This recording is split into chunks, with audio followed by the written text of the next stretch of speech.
I am Jeanette Leeds. I'm not sharing any slides. I'm just going to talk to. Just by way of background, what we're going to do today is talk a little bit about my story and how I've gotten to where I am today. I head up Oleeo, which is a technology company. I head up the Americas. I'm the managing director.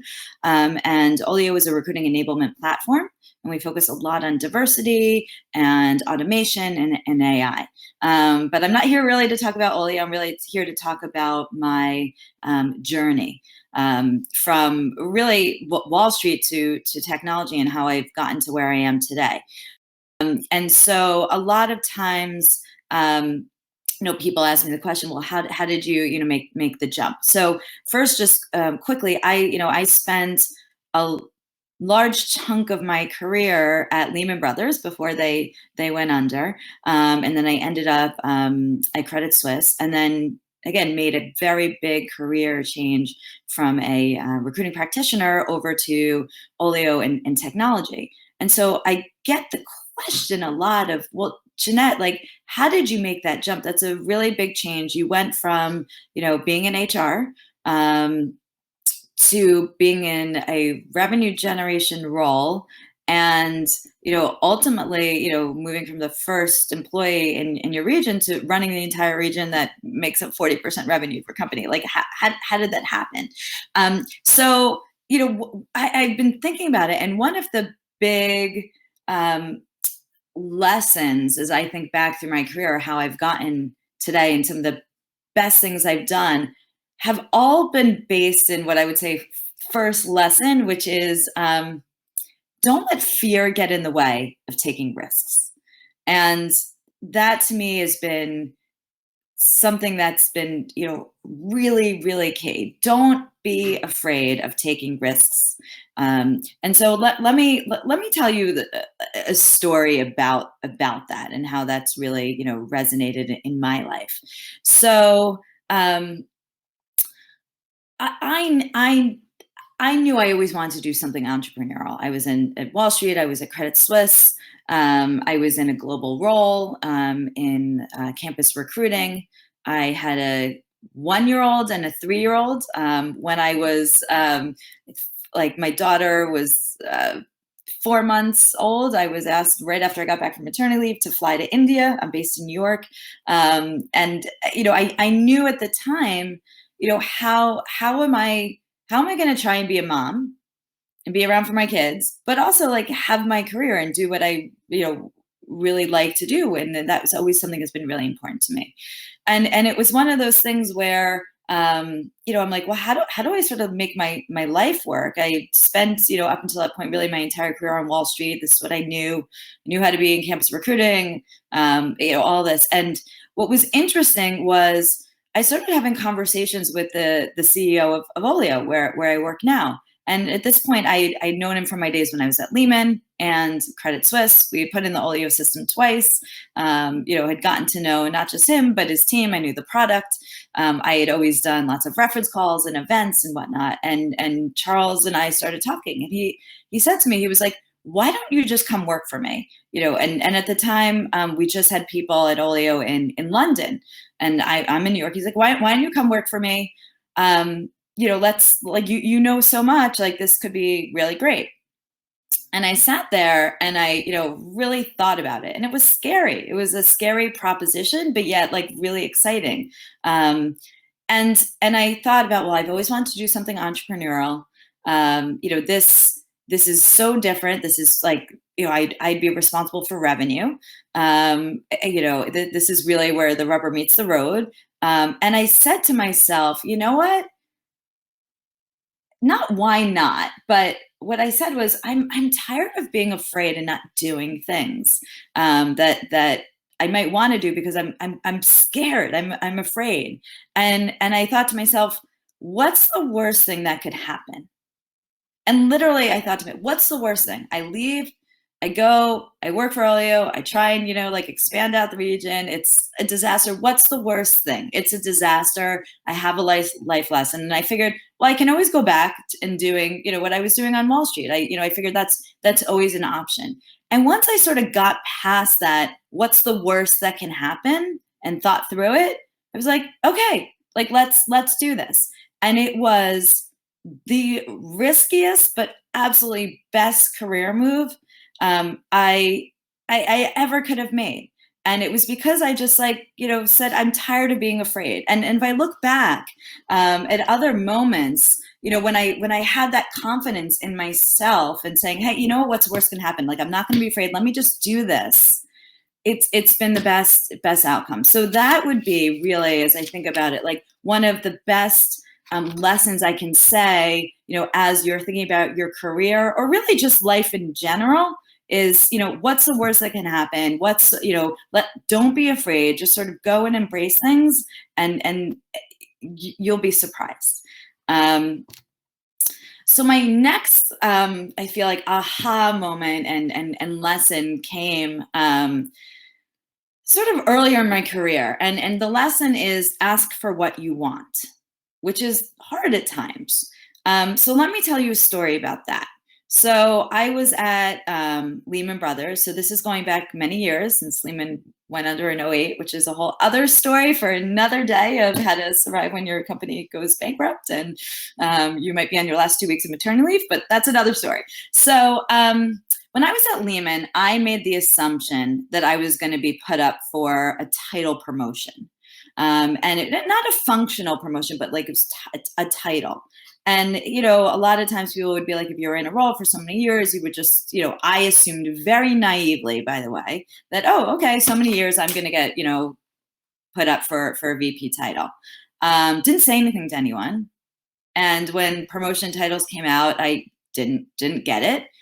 Which now in hindsight was like, well, obviously. And I was really devastated. It was one of those like times at work, which is rare, where I was like, crying in the bathroom and just sort of, like, oh my God, like I was just beyond devastated. But I was like, okay, what can I do? Let me like take a step back and think through. And, I made it really clear to those that I worked with was, over that next year was, hey, I want to be put up for promotion next year. I want the VP title. Here's what I'm doing. Here's the reasons why. And, I asked for it. I didn't assume. And that, again, has been, a huge lesson. So, what happened? Yeah, like that following year, I made VP and I was beyond thrilled. It was just an unbelievable thing. I was so happy, but I realized you have to ask for what you want. So people ask me today, Jeanette, you are managing director, head of Americas at Oleeo. You sit on the global leadership team. Well, how did that happen? Like you started out first employee US, like company had been around, like and you know how that happened, how I actually got on the global leadership team, because I wasn't at first. I literally asked my CEO. It was almost a water cooler conversation. And I was like, hey, Charles, like I want to be on the global leadership team. I want to be in those Monday meetings. We're expanding out in the US. I think it's incredibly important. I want to be there. It wasn't even a real thought out full conversation with all reasons why. It was like, hey, Charles, I think I should be on this. And you know what? He was like, yeah, you're right. And that was it. I asked for it. It sounds so simple and so easy, but as women at times, and guys, they ask for stuff all the time. They always ask for stuff. You have to ask for what you want. Have reasons. Don't just ask for something where it doesn't make sense, but ask for what you want. Tell people. It really makes a difference. Okay, I'm doing a quick time check. Okay. Next lesson. And I debated what to call this one. I'm going to say relationships. It's all about relationships and how powerful they can be. I could call this section almost focusing on solutions and not problems, because that's a real big thing. Playing to your strengths, hearing what others are saying, all of that. But in the end, I decided like one of the most important things is to emphasize relationships and the power of relationships. So let me tell you a story, and this is much more recent, and I'm going to protect the innocent and not, share a whole lot of details. Um, but I very recently hearing it at work at Oleeo. So if anyone from Oleeo is on, there was a big global project that was happening, and everything had gotten done. It was very visible. Everything had gotten done except for one thing. The project had sort of stalled. People were frustrated. I was frustrated. When is this happening? When is this launching? And I started talking to people and digging in, and it's two different people that were involved. One was on the leadership team. The other one was, one level down. And I was talking to the person who was one level down, and it's like, well, it's stalled because of this, and this person, da, da, da, da, and they're holding things up. And I'm like, hang on. I'm like, let me have a conversation. And I had known this person who was, supposedly holding it all up for many years. And I knew at times, this person could be cranky, this guy, cranky, but I also knew like he didn't just do things to be a jerk. Like there's usually a reason. So I got on his calendar. I just called him up and I said like, hey, what's going on here? I know you're not trying to be difficult purposefully. Like we need to get this thing launched for, all of these reasons. There was like, critical revenue pieces that would be tied to it. And I said to the person, I'm like, I don't want to, have us take this crazy risk and bring, being dramatic, like the company down or, set us up or whatnot. And so we ended up, and I was like, I've known you for so many years, like what's going on? And he just, again, we're on a video call just like that, and just, explained to me, Jeanette, here, here's the situation, here's my concerns, we need to get this information so I can approve this and get this thing out the door, and here's the concerns. And I was like, okay, I can work with this. And so I heard his concerns, and I went back to the other person who was, again, one level down, and I was like, oh, okay, I think I can work with it. And so in the end, literally, I was able to get this project like launched and done, which had been stalled for months because I just had a few conversations and listened to what people had to say, what their real true concerns were, and everyone wanted this thing done. And in the end, what was really interesting is I realized it was actually a game of telephone. Someone on the, this person's team who was concerned had talked to this person. This was what was the real issue. The other person, was talking to this person. And so in the end, I was like, these two people who were like a few steps apart, it was almost like this game of telephone. They needed to be connected to talk turkey. I was the one who actually realized that. And I was like, let's get these two guys. I think this is how we can solve it. This should be easy. When I tell you this was literally fixed and done in, I don't want to say 10 minutes, but it was like 2 half-hour conversations. And within a week or so, this project was done and launched. And I was like, whoa. And it felt easy to me. And so one of the reasons why it felt easy to me was because I had great relationships with people. All of those there, I knew all these people. I knew what motivated them, how they thought. And so that is really, really key. And so I would, absolutely say, think about the relationships you have with people, what motivates them, listen to what their concerns are. People aren't difficult just to be difficult. I mean, maybe there's a few people like that, but for the most part, there's a reason why someone is, maybe, I don't know, being cranky or difficult. And so if you can dig into that and figure out why, and then figure out the other side's, concerns and try and problem solve through that, you can really be incredibly powerful there. And so related to that, it was funny, I was telling my dad this story. Well, my dad, is an entrepreneur, started his company, and I was telling him the story, and he was like, Jeanette, you need to tell you need to tell your CEO what you did. And I was like, whatever, and he was like, no, this is like, you have to know your strengths. You have to brag. You have to say things. And he reminded me. So here at, I'm into my career, doing lots of things. My dad reminded me, you have to brag. You have to say what you're doing and let people know. And I've done that throughout my career, but I needed that reminder. And so, listen, it's hard sometimes to, shout your successes and what you're doing really well. And some of that stuff might even seem easy to you, but it's hard for other people. And And so you have to play up your strengths and what you're really good at. And so, it's hard. It's hard sometimes to brag about ourselves. It's not, guys will do this very easily all the time. And so, I would say one thing that has made me successful is, and I hate to use the word brag, but telling people what I've done. And so a few days later had a conversation during my, weekly with my CEO. And I was like, hey, by the way, that thing, that project that was sold, that's, yes, there were so many people who were involved in getting it to that point. And so, by the way, always give credit to other people and what the work they've done. It's not just about you, it's about others. And that's sort of a whole other separate lesson. I was like, but by the way, and I joked with him. I was like, my dad told me I should tell you this. I shared with him just, that the little part I played, which was little, but important. I've done that throughout my career. So whether it's, anytime you can quantify things and share, what you've accomplished, talk about it, tell people, send the emails on, an update on something you've worked on that's been successful.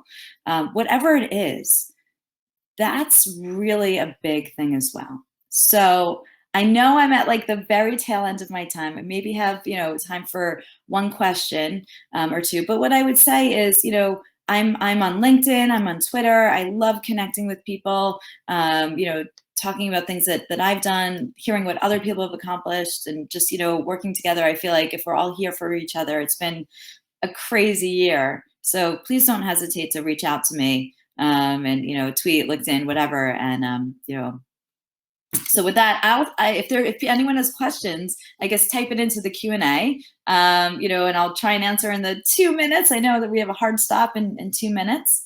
Otherwise, I appreciate everyone who's been here today, and hopefully everything I've shared something has been helpful and will make you think a little bit about, how you can, continue to move up the ladder in any way that makes sense for you. Ooh, question. Should we switch to leadership roles early in career or wait for more experience?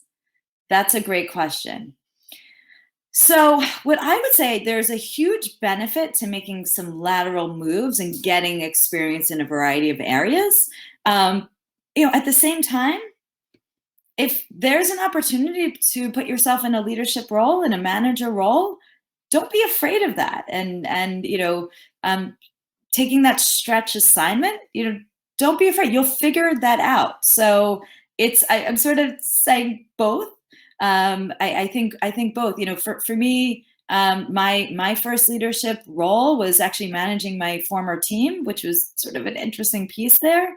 I didn't have as much other experience in lateral areas. So to me, it's like, hey, if you have that opportunity, go for it. Like, go for it. Again, what's the worst that can happen? Okay, it doesn't work out, then you go and get experience in something else. It can't hurt. Can't hurt to try.